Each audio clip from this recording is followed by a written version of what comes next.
La palabra clave más importante en estas reflexiones es incertidumbre, que se refleja afectivamente para las personas como inseguridad. Y lo que es la pandemia no tiene el mismo significado para España, Nueva Zelanda y Brasil, por ejemplo. No será lo mismo para ricos y pobres o para empresarios y empleados. En el caso de Brasil, la pospandemia seguirá teniendo grandes diferencias para los grupos periféricos como favelados, negros, indígenas, quilombolas, entre otros. Los cambios en las relaciones persona-ambiente durante la pandemia podrán conducir a nuevas configuraciones físicas de edificios, vecindarios y ciudades. Tendremos que reconfigurar entornos para nuevos espacios personales, nuevas territorialidades y privacidades. El silencio de las calles indica importantes necesidades de calidad de vida en nuestras ciudades. La comunicación no verbal en la pandemia fue responsable de gran parte de la sobrecarga de estimulación en entornos residenciales. Por otro lado, su ausencia en las interacciones sociales, ya sea debido al uso de máscaras o las limitaciones de los medios digitales de comunicación, obligó a los interlocutores a un gran esfuerzo y fatiga. Los lugares de reunión humanos, electrónicos o en vivo, deberán ser repensados. Y para terminar, creo que se aplica la conocida frase de Alvin Toffler: los analfabetos del siglo XXI no serán aquellos que no pueden leer y escribir, sino aquellos que no pueden aprender, desaprender y volver a aprender. Obrigado. Creo que el principal reto en la pospandemia es la integración de las dimensiones ciudad y naturaleza, que conlleva al cambio de un estilo de vida más cercano à naturaleza y la convivencia con la comunidad en busca de superar las diferencias culturales, económicas y sociales. La pandemia ha demonstrado que a natureza pode recuperar-se quando o homem não atua e queda atrapado em seu encierro. A vida sigue, apesar do comportamento destrutivo do homem. A pandemia também ha mostrado um incremento das vulnerabilidades ambientais e sociais. Hoje, em Brasil, aunque a contaminação do vírus corona ligue a todas as classes sociais, as muertes afetam principalmente a los pobres, negros, gente de la calle, indígenas, entre outros, que não podem aceder a medidas curativas de saúde para seu tratamento. Há o risco do aumento da segregação socioespacial, a formação de guetos basados em políticas higienistas relacionadas com o espaço público e a cidade. Em el período pós-pandemia, serão necessárias medidas preventivas e curativas que respeitem ao tejido comunitário, lo comum e suas representações. É essencial cuidar de los pueblos indígenas. No caso da Amazônia brasileira, pois junto a eles estão a natureza del bosque, a la sabedoria ancestral de los pueblos originários. Y el contexto que más me preocupa es el contexto escolar. Una serie de medidas de regreso están planeadas, una serie de medidas sanitarias de protección, pero yo veo bastante complicado demandar del niño y de adolescentes comportamientos que no estaban acostumbrados a realizarlos, como por ejemplo el utilizar la máscara. Entonces, aparte, todo el tiempo que estuvimos alejados de este ambiente, sobre todo para los niños, les impactó en su forma de relacionarse, sobre todo con el espacio. Al estar confinados, están en un espacio muy pequeño y al regresar no pueden disfrutar del espacio. Tendrán que estar en su metro cuadrado manteniendo el distanciamiento social. Entonces, mi pregunta es cómo van a manejar de tener el espacio a su disposición, tener el patio, tener oportunidad de explorar todo este espacio, aprender acerca de este espacio, pero no pueden. Entonces, al simple hecho de no poder, les va a impactar sobre todo en su forma de relacionarse, sobre todo con sus compañeros que no podrán abrazar, no podrán apretar la mano, sus maestras, sus maestros. Entonces, yo pienso que el impacto será un impacto bastante fuerte desde el punto de vista afectivo con el espacio. No será la escuela que estaban acostumbrados, no será el contexto que estaban acostumbrados, pero les hace mucha falta. Entonces, creo que habrá una nueva forma de relacionarse con ese espacio. Uno de los aspectos que más me preocupa es cómo se han agravado las condiciones de exclusión social de diferentes segmentos de la población. Hemos vivido durante el proceso de confinamiento situaciones de hacinamiento muy graves y de falta de poder disfrutar de espacios adecuados para la propia salud física y mental de dichas personas, además de otras condiciones como puede ser la brecha digital que ha limitado el acceso a derechos como es el derecho a la educación de una gran parte de la población. Creo que estos aspectos hay que repensarlos para futuras crisis, tanto sanitarias como la emergencia climática a la que nos enfrentamos. Respecto a los cambios que trae la crisis en la manera de vivir y de relacionarnos, creo que se han abierto y generalizado nuevos espacios de relación virtual, muchos de ellos públicos, como puede ser la educación, o muchos semipúblicos, como pueden ser talleres, encuentros. Yo creo que estos espacios han venido para quedarse y por tanto necesitamos mejorar nuestra competencia digital, ya que estamos acostumbrados a relacionarnos en estos espacios virtuales de forma privada.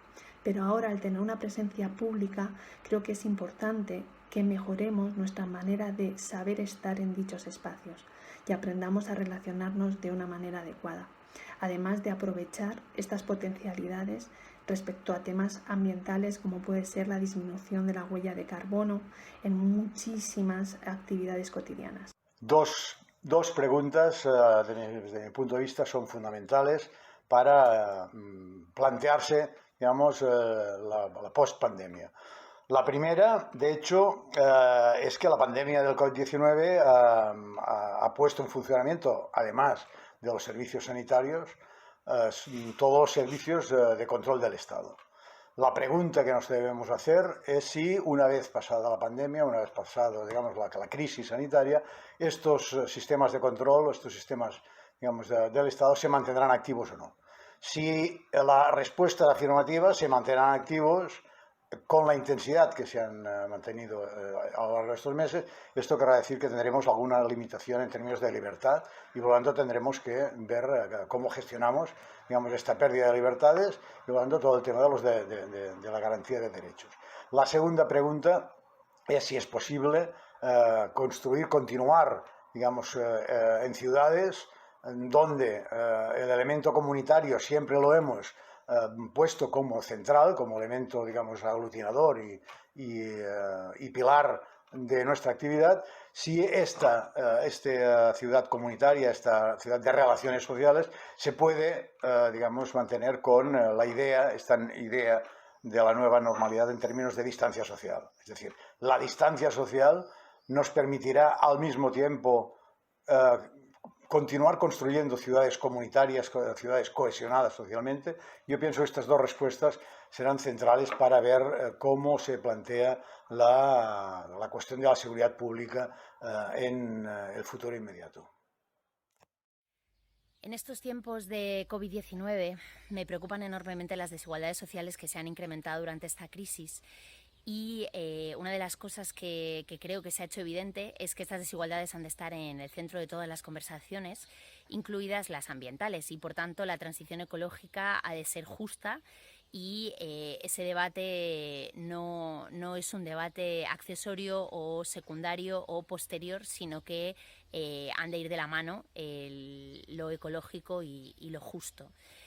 Y en ese sentido, una de las cuestiones que me da esperanza en relación a la situación que estamos viviendo ha sido la enorme capacidad de respuesta colectiva ante esta crisis y las diversas formas de participación, de apoyo mutuo, de solidaridad, de construcción conjunta, y todo esto es un enorme potencial que se ha desarrollado en muy poco tiempo, que evidentemente también se ha nutrido de otros procesos sociales que llevan décadas teniendo lugar, pero que nos ha mostrado un aspecto resiliente a nivel de sociedades que a mí me da esperanza de cara a las otras crisis que están aquí, que estamos enfrentando al mismo tiempo, como la climática, y ante las cuales necesitamos también actuar ya. Y en este sentido creo que esa conexión con la vulnerabilidad y la situación de poner los cuidados en el centro va a cambiar las reglas del juego a partir de ahora y el propio tablero de juego, o confío en eso, y que por tanto va a afectar a todos los procesos de comunicación, educación, participación ambiental, a cómo los planteamos, sean online, sean presenciales, sea una combinación de ambos, e incluso nos va a ayudar a pensar en cómo gestionar esto de la distancia, que también es una de las situaciones que estamos viviendo ahora. Tenemos muchos retos que afrontar, y gravísimos todos. Uno, los fundamentales, tiene que ver con la democracia, que no la tenemos, y la atención a los servicios básicos fundamentales. Estamos viviendo en esa situación. ¿Qué vamos a hacer desde la psicología ambiental? Activar la participación ciudadana en este momento de incertidumbre. Así que es lo primero que estamos proponiendo, activar el liderazgo, la participación hacia una ciudadanía sostenible. Lo segundo, la comunicación ambiental. ¿Cómo lo vamos a hacer? ¿Cómo lo vamos a comunicar? Y lo tercero, que es la línea de investigación que hemos venido trabajando por muchos años, y es la conexión humano-naturaleza. Es fundamental. Ahora, ¿cómo incluirla a tu espacio íntimo, más cercano, a tu esfera, a tu hogar, a hacer las redistribuciones necesarias? ¿Por qué? Porque el contacto con la naturaleza pues genera ese beneficio en la salud, alivia ese malestar psíquico que permite a las personas sentirse mejor y tener un propósito, y además activarse, a sumarse a esa participación. Es lo que queda en una población que necesita activación. Yo diría que ahora es el momento, por un lado, de las palabras y también de las personas. Mirad, empezamos hace 4 meses con palabras como dudas, expectativa, perplejidad, que se convirtieron rápidamente en palabras como temor, pavor, horror y tristeza, una inmensa tristeza delante de tantas muertes acaecidas. Ahora ya, hacia el fin de esta pandemia, nos encontramos con una luz al final del túnel que invoca palabras como esperanza, pero también incertidumbre. Creo que el momento actual es de la incertidumbre. Tenemos muchas preguntas sobre la mesa y muy pocas respuestas, o respuestas claras. Tenemos muchos protocolos, esto sí, protocolos para todo, pero muchas preguntas sin respuesta. Las relaciones en el trabajo, me pedís, pues van a ser diferentes. En mi ámbito, el teletrabajo ha venido para quedarse de una manera clarísima. Todas estas servitudes sanitarias que tendremos que cumplir a lo largo de estos meses van a marcar nuestras relaciones con los compañeros, con los familiares y amigos, con nosotros mismos también quizás. Vamos a salir diferentes de esta pandemia, seguro. No sé si mejores o peores, espero que mejores, pero diferentes seguro. Porque debe de ser diferente. Porque esta nueva normalidad que ahora nos quieren imponer, o que de alguna manera está triunfando el concepto, que es un eufemismo horrible, que a mí me da pavor, realmente no puede ser una nueva normalidad, porque la normalidad era el problema. Realmente nosotros teníamos unas llamadas desde hacía años que nos decían que nos estábamos cargando los ecosistemas, el cambio climático, todas estas pandemias acaecidas en algunos países nos estaban dando signos que no hemos escuchado, no hemos sabido escuchar, o quien debía hacerlo no lo ha hecho. Por lo tanto, cuando decía que es el momento de las personas, es porque es el momento de la ciudadanía empoderada, donde deben que regir otro tipo de palabras Palabras como cooperación, colaboración, confianza, transversalidad. Quizás el máster donde estáis apuntados responde un poco a esta idea. Todos juntos buscando soluciones a esta incertidumbre. Si me permitís, acabo con un verso de un poeta, René María Rilke, que decía en un libro, Cartas a un joven poeta, ahora es el momento de amar a las preguntas. Pues busquemos entre todos las respuestas. Muchas gracias. Pues muy bien, ya hemos visto el tercero y último bloque del día de hoy. Y si tuviera que, digamos, intentar sintetizar las ideas principales de este bloque, por un lado, podría decir que son tres. El primero tiene que ver con cómo la pandemia está afectando a los grupos más desfavorecidos.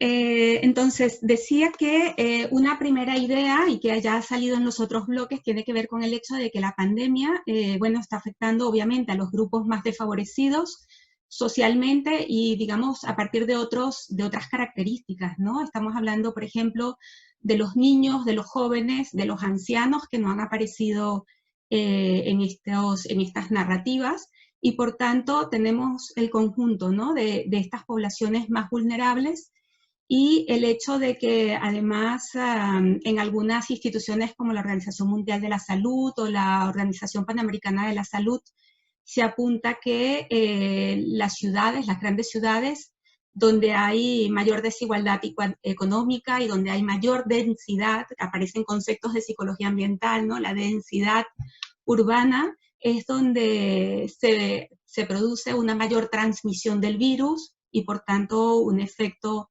más importante. Pero también hay otro tema que no ha salido y que tiene que ver con la transmisión en las zonas fronterizas, todo lo que tiene que ver con procesos migratorios, campos de refugiados, que también es otro colectivo en donde se ha podido ver este impacto. Quizás no tan comunicado por los medios de comunicación, pero que todos estamos al tanto de que está ocurriendo. Un segundo eje tendría que ver con el hecho de cómo la pandemia está afectando al ámbito escolar y en concreto a la población infantil a nivel de desarrollo cognitivo, espacial, emocional. Se planteaba, creo que era María José, planteaba el tema de la brecha digital y bueno, lo que eso ha implicado, ¿no? En algunos países, pues probablemente se ha perdido el curso escolar o se perderá el curso escolar. Y creo que la psicología ambiental también tiene mucho que decir en este ámbito.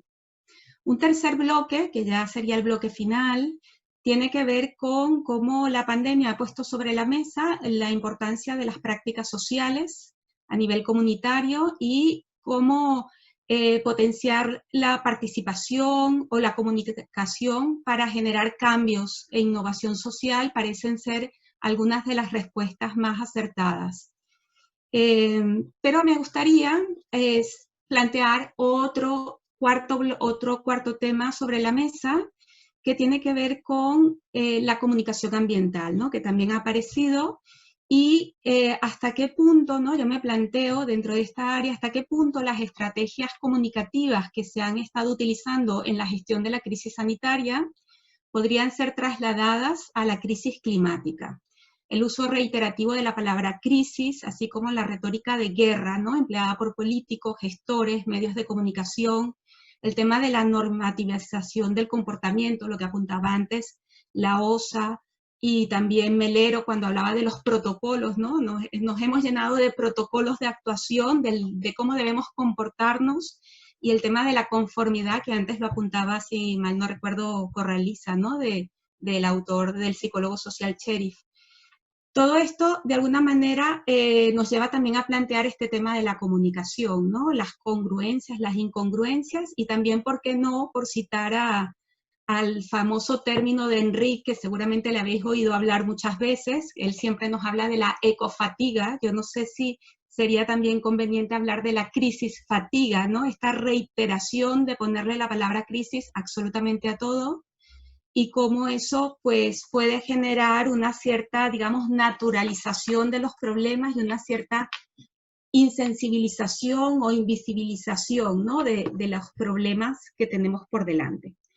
Entonces, yo creo que es muy difícil, ¿no?, resumir, pero sí que quería apuntar estas tres ideas y adicionar esta cuarta, y entonces, bueno, dejar un poco abierto, ¿no?, el espacio, digamos, de interacción sobre estos temas, ¿no? Cómo podemos desde la psicología ambiental, desde el urbanismo, desde la arquitectura, desde otros ámbitos de las ciencias sociales que interpelan el espacio urbano, el espacio natural, cómo podemos abordar estos temas que tienen que ver, repito, con las poblaciones más desfavorecidas, el contexto escolar, las prácticas sociales y comunitarias, y también la comunicación ambiental y el cambio climático.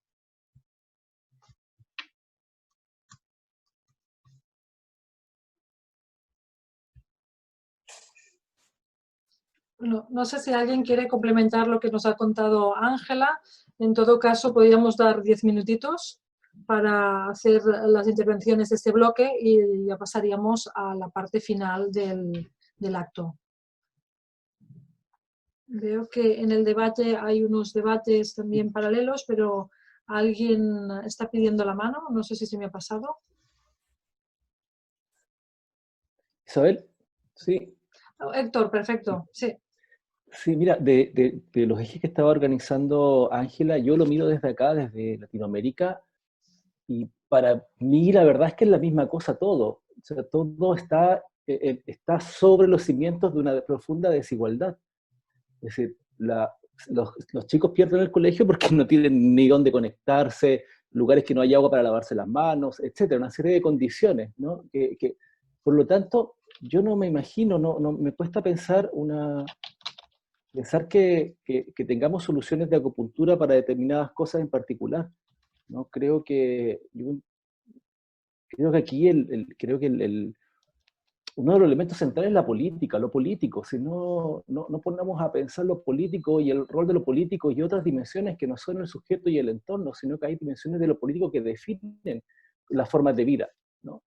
Y si no ponemos el acento ahí y no hacemos también, como decía alguien en un inicio, una visibilización, ¿sí?, a nivel de lo político de nuestras propias lecturas comprensivas de estos fenómenos, no es poco lo que hacemos. Si nos quedamos en la academia, ¿sí?, analizando, pensando, etcétera. Creo que ahí hay un aporte más bien gremial que es muy importante de visibilizar, ¿no?, la acción política como psicólogas y psicólogos ambientales, ¿no? Y yo, desde Latinoamérica, no puedo dejar de pensar la psicología ambiental que no sea política y comunitaria, ¿sí?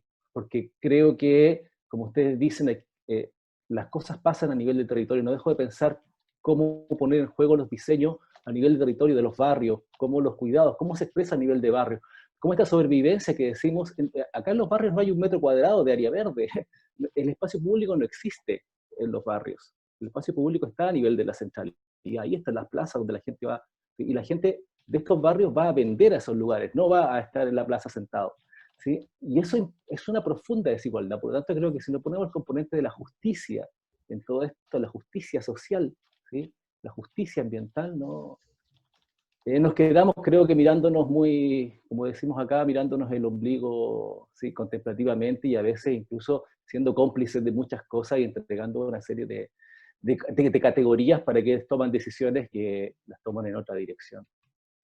Eso.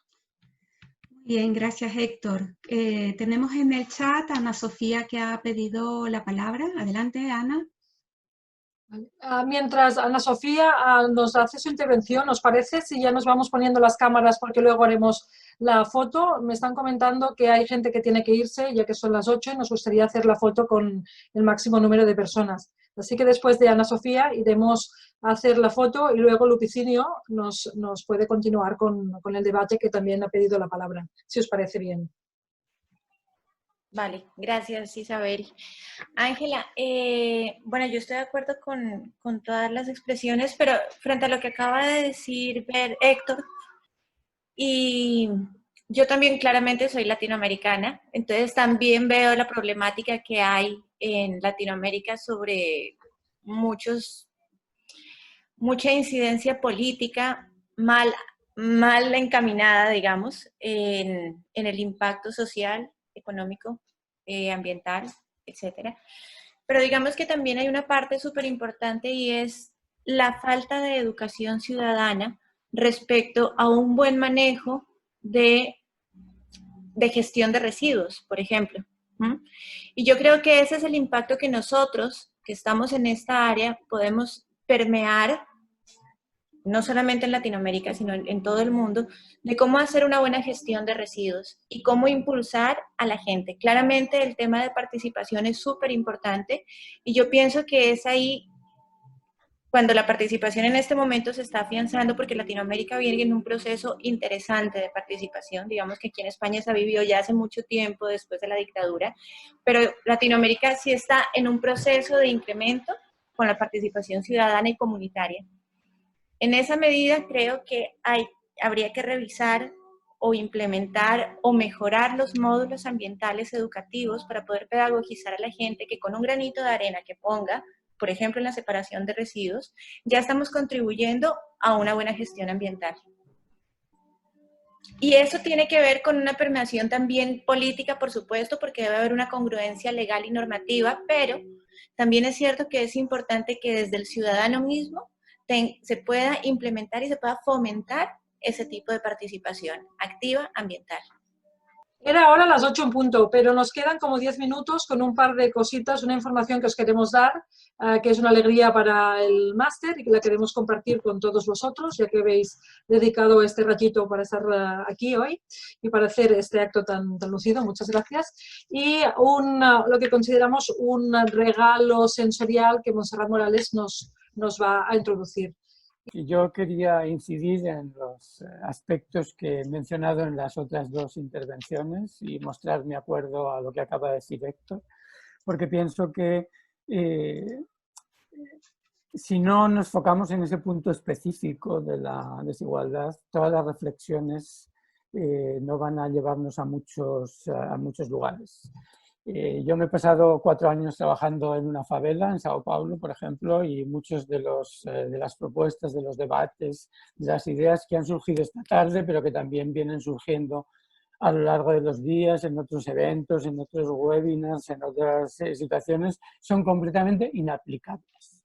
Y yo no quiero que Ana Sofía se moleste, pero en un lugar donde tú puedes convencer a todo el mundo de que tiene que separar sus residuos, lo primero es que tiene que poder generar algún residuo, porque a veces no puede ni comer, y lo segundo es que si lo genera, alguien tiene que tener una infraestructura para recogerlo. Y desde luego en Jardín Ángela, que es la favela donde yo he estado trabajando, eso es imposible, literalmente. Entonces simplemente quería incidir, digamos, en este reclamo de ir a las condiciones materiales, físicas, en las que una parte muy importante de la población, que es la más grande, vive, el modo en que ha vivido esta pandemia, y a partir de ahí intentar ser creativos y amistosamente generosos en las propuestas, pero sin olvidar esas condiciones de partida que son dramáticas para la mayor parte de la población mundial. Muy bien, muchas gracias. Gracias a todos. He hecho las fotos, así que haremos el montaje y os las haremos llegar. Muchas gracias. Vale, hay una palabra pedida que es la de Lisbeth. Adelante, Lisbeth. Creo que no me dejo ninguna otra. Quería compartir algo que me pareció muy inspirador en todo este proceso de aliviar este malestar psíquico y de cómo activar la participación ciudadana. Una experiencia de unos jóvenes líderes que se les propuso que añadieran una conducta en contacto con la naturaleza en medio de la pandemia, así fuera en casa. Y al hacerlo, la retroalimentación fue, bueno, grandiosa, en el sentido positivo. Me dijeron, sí, como estudiantes me decían, profe, de verdad es que me hicieron sentir mucho mejor, ahora me siento renovado, restaurado, ahora sí voy a participar.